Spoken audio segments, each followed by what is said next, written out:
নমস্কার।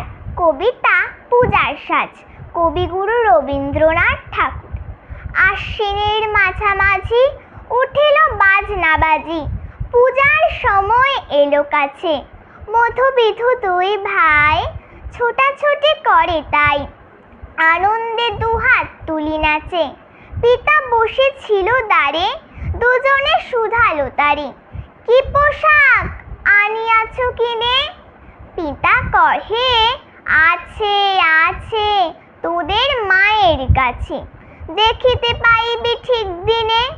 সবুর সহে না আর, জননীরে বারবার কহে, মা গো ধরে তোর পায়ে, বাবা আমাদের তারে কি কিনে এনেছে ঘরে।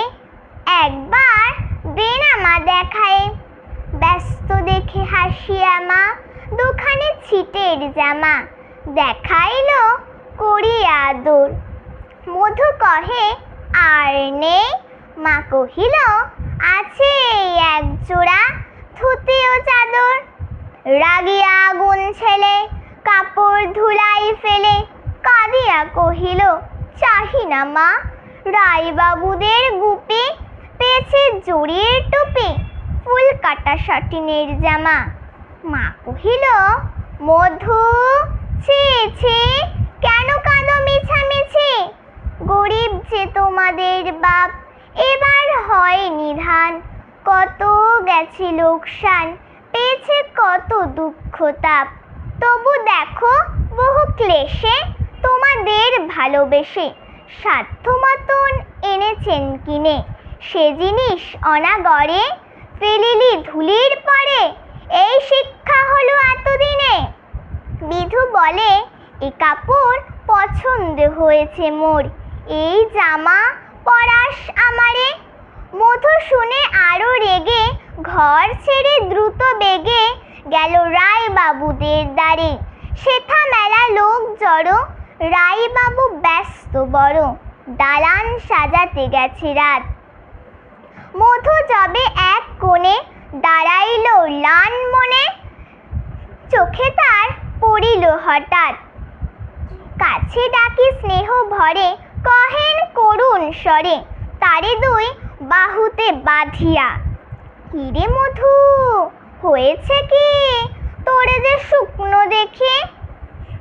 শুনে মধু উঠিল কাঁদিয়া, কহিলেন, আমার তরে বাবা আনিয়াছে ঘরে শুধু এক ছিটের কাপড়। শুনে রায় মহাশয় হাসিয়া মধুরে কয়, সেজন্য ভাবনা কি বা তোর?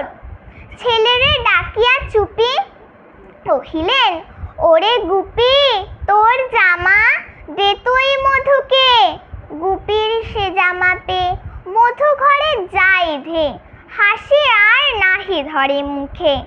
বুক ফুলাইয়া চলে, সবারে ডাকিয়া বলে, দেখো কাকা, দেখো চে মামা, ওই আমাদের বিধু ছিট পড়িয়াছে শুধু, মোর গায়ে সাটিনের জামা। মা শুনে কহেন আসি, লাজে অশ্রু জলে ভাসি। কপালে করিয়া করাঘাত, হই দুঃখী হই দিন, কাহারও রাখি না ঋণ, কারো কাছে পাতি না হাত। তুমি আমাদেরই ছেলে, ভিক্ষা লয়ে অবহেলে, অহংকার করো ধে ধে। ছেঁড়া ধুতি আপনার ঢের বেশি দাম তার, ভিক্ষা করা সাটিনের চেয়ে। আই বিধু আই বুকে, চুমু খাই চাঁদ মুখে, তোর সাজ সবচেয়ে ভালো। দরিদ্র ছেলের দেহে দরিদ্র বাপের স্নেহে, ছিটের জামাটি করে আলো। নমস্কার।